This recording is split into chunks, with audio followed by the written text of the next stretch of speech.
Hey everybody, well, it's been a couple days and I had a couple hair pulling out experiences, but I think I got this Mustang ready to start. I haven't put the brace in it that goes across the engine, and I haven't put the cover that goes over the fans on, but I've got everything else on it. It's got new plugs, new plug wires, new belts, all the other stuff I showed you. I've replaced all the broken vacuum lines with new vacuum lines, cleaned everything up and painted it. So before we attempt to start this thing for the first time, let's get in here and take a look at it. See how the finished, basically finished product looks like, okay? Even though it's not finished, I've still got a cover to put on here, and I've got the brace that runs, you know, over there. And you guys are probably looking at that air intake and going, man, that's ugly. Well, I'm not worried about that because she bought a cold air intake that's going to take the place of that. So that's going to go to the body shop with that on there. That way we don't get any overspray on the brand new air intake, cold air intake. So that's going to stay on there for now. We'll put the cold air intake on there when it's done. But I mean, it looks pretty good. A lot of these aluminum parts, like the upper manifold and the throttle body and all that, I just cleaned them up and painted them black because they were kind of rough looking. That aluminum been sitting for so long. And I don't want to buy a new one because there's really nothing wrong with the old one. And I probably could have painted it silver or something, you know, like I did down there on the block. But I think it looks okay. I did paint the top of it silver where the Mustang is. But, you know, it looks pretty good. I didn't really have any problems putting it together. Basically, I just had to try to figure out, you know, where everything went. And speaking of which, since I got this on video anyhow, I ended up with this bracket, and I've got it painted. But this bracket, I believe, holds a hose somewhere, but I can't remember for the life of me where it goes. So if any of you Mustang guys recognize this bracket and you can tell me where it goes and what it holds, that'd be great, because I can't figure it out. Or maybe even send me a screenshot or something, or picture of if you have one of these Mustangs. But I mean, I don't think it's critical. I think it just basically holds a hose in place. But I'm not too worried about it. It's not the end of the world. I'll send it with the car. And, you know, I'll post pictures of it online too. Maybe someone can help me. I don't know. But one thing I did have to do with this redesigned intake manifold, this bracket that goes, it bolts on right here and right there, and then it bolts to the back of the alternator right there. It wasn't even close to fitting whenever I put the alternator back on. So I had to literally cut it apart with a cutoff wheel on a grinder, and I had to figure out how it would go on there properly, and then I had to weld it back together, custom weld it and drill it out and all that. So, but it's fitting now. You know, I could have just said heck with it and left it off, but that's not my style. I like to do things right. So that's one modification you're going to have to make if you're doing this and you're putting the revised intake manifold on there, because it's obviously different than the factory one. Okay. I don't know anything else to tell you guys. I don't have the AC charged up, and I'm probably not going to charge it up until it comes back from the body shop, because I don't see any point in messing with it, because it's not going to be driven anyhow. I'd rather charge it up and then take it out and drive it quite a bit and get the stuff circulating in there to make sure, you know, it's working properly before I charge it up. I don't want it to, you know, seep out while it's sitting because it hasn't been driven. So I'm not going to worry about that right now, but the AC system is all in there. It's all new. I did have to bend one of the tubes on that dryer because it I couldn't get that plug right back there.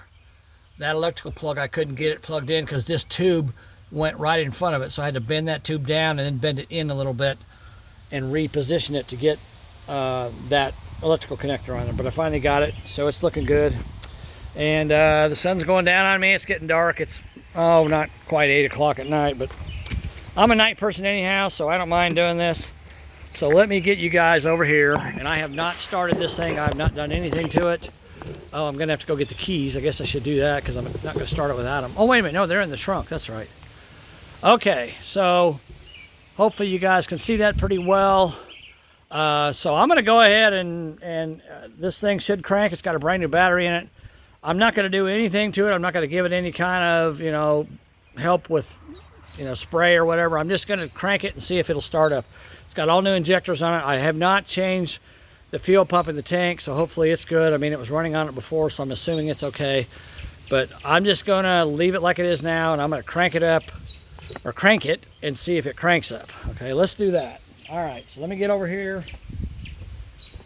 I think the key. Okay. All right, I got the key. It's in my pocket. I thought it was in the trunk, but it's in my pocket. All right, here we go. Let's see what happens. You guys tell me if you see anything wrong or any problems.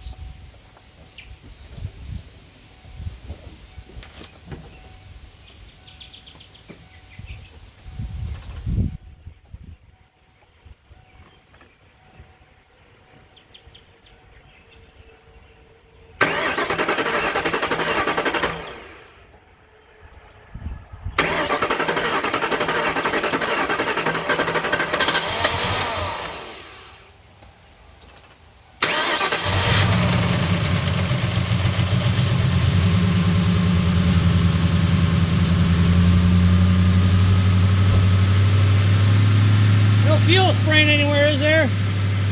And I got those fuel lines on. I don't see any fuel spraying. That's good.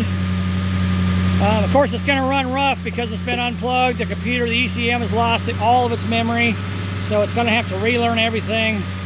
But as you can see, it's running way smoother than it did. Of course, that rocker arm being off over on this side made a big difference. I didn't even realize that, so I took the valve covers off, and I'm glad I did. But I was reading online that apparently it's a very common thing for the rocker, or for the rocker arms to pop off on this. If you start it cold and you've got heavy oil in it, sometimes it'll pop one off. So if you got a rough engine, idle and a miss in it, and you don't think it's anything wrong with like a piston or anything, you may want to pull your valve covers and look at your rocker arms, because maybe one of them popped out. I don't know how they do it, but somehow they pop out. All right, let's give it a little bit of gas and see how it sounds.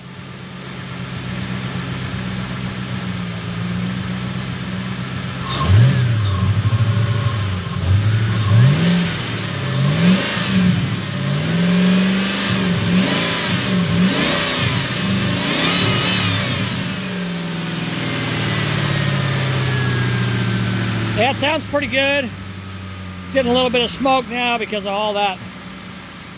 All that cleaning I did. I spilled stuff on the manifold, so it's going to smoke. It ain't going to run great to start with because, that computer don't know what it's doing. It doesn't have any memory, so it's learning as it goes. So if I give it the gas, until I do that a few times, it has no clue what to do. But it sounds way better than it did. It runs way smoother than it did. I like it. Obviously it's going to take a little bit of time for it to get a little bit of memory back in that computer system. But yeah, it's running way better than it was before, that's for sure.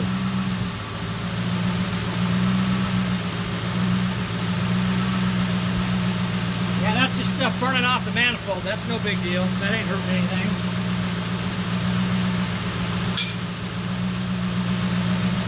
And one other thing you might want to note if you ever do this, I pulled the thermostat housing back off, and I filled the engine up with antifreeze by dumping it down into the engine, because the radiator actually sits lower than the engine does, and I didn't want to have problems with an air pocket. So I went ahead and took the thermostat housing off, filled the engine up until it was clear up to the top, and then I put the thermostat back in, put the housing back on, and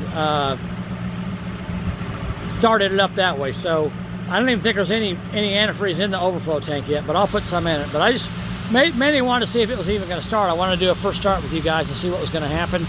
So, but it is sitting there running, sounds good.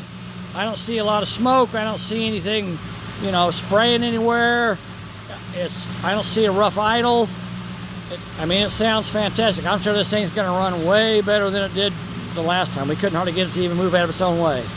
So that's awesome.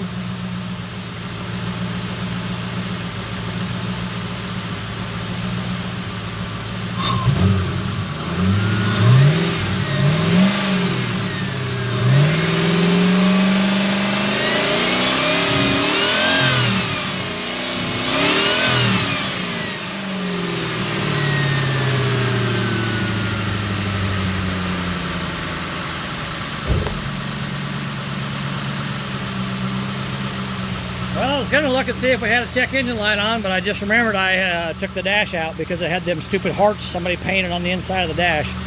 So it's getting late. It's gonna be dark in another 30 minutes or so. So I'm gonna let this thing run for a couple minutes, but I'm gonna call it a night. I'll come out here tomorrow and put the dash in it and put the cross piece on that goes across the engine compartment. And then I got to start working on putting new tires on it and replacing the brakes. And I don't know if there's something else I got to do. I can't remember. I got some parts. I'll have to look and see. I got, let's back this thing up. Okay.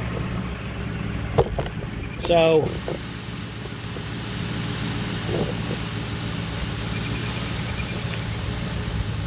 she went ahead and bought new headlights for it.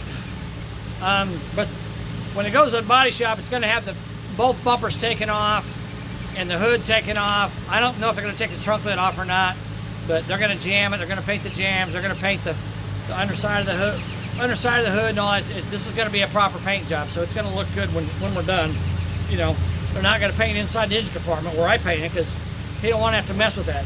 And that's since I had all that stuff off there, I figured, well, it'd be a good time to paint that clear coat on there, and it looks really good, so I'm happy with it. So I'm going to keep working on it. Hopefully in the next day or so I'll have the tires on it, have the brakes done, have the dash back together, and then we can take it for a little drive, see how it runs. I'll continue to start it up and let it run. You know, if you don't know this about computerized cars, they have what's called a read-only memory, REM. So what happens is every time you start it up, it remembers, it records what it's doing, and then when you shut it off and start it up again, it starts all over again. And as those events stack on top of each other, it figures out more and more where to set your throttle at and your injector pulse and all that. And it reads that memory every single time. It keeps rereading it and adding to it. So over time, the more you drive it, the smoother it runs. But this thing sounds way, way better than it did before I tore it apart. It sounds really good now. It's nice and smooth. I'm sitting out here on the front of the car, and it's barely shaking at all. This thing's gonna run 1,000 times better. So I'm glad I did all this work. It was kind of a pain, but you know, when she gets this car, she's gonna be very happy with it. She's gonna be very surprised at how well it runs. So I appreciate you guys watching. Subscribe to my channel, and when I'm done with this thing here in a couple of days, I'm gonna start working on one of my cool cars that you guys love on the videos. So stay tuned, subscribe to my channel, and we'll see what's gonna come next. But I gotta finish this thing up first so I can go to the body shop.